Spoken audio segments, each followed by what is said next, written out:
Hello, this is Cadence Focus, developer of A Damn Good Game, and today I'm going to talk a bit about the game design choices behind the birds that drop bombs on you in A Damn Good Game. So the birds were initially added just as an anti-cheese mechanic. You can pretty easily avoid the wolves in this game by just making a floating raft of dams in the middle of the river. They can't reach you if you do this. One way to combat this would be to just destroy dams that aren't connected to land, but this seemed pretty lame and felt kind of just like a hard-coded counter with no counterplay options. So the bird was added to make doing this strategy difficult. It's important to note that it's still possible to pull off the strat if you somehow collect enough wood to build a big enough platform, because then you can still run around and dodge the bombs, but you actually need to be really good at the game to get all the resources you need to do that, so it's kind of more fun to allow these skilled players to get their well-earned cheese.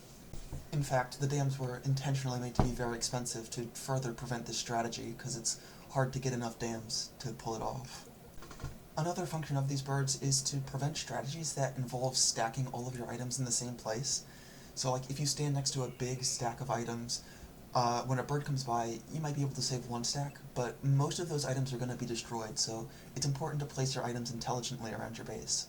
So, as opposed to wolves, birds have a 25% chance of spawning, and when they spawn in, they take a second and a half to drop a bomb where the player was standing when the bird spawned.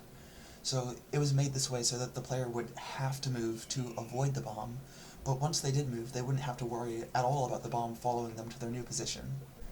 When they were first added to the game, the birds kinda sucked. They didn't make this screeching sound, there weren't these red indicators for where the bomb would be, and yeah, in this first iteration of the bird, the counterplay was totally oppressive, because you wouldn't even know that a bomb was coming until it was half a second away from detonating. And to fix that, instead of like changing anything about the timing, I just added like a screeching sound for when the bird spawns, alongside this red crosshair for where the bomb's going to be dropped.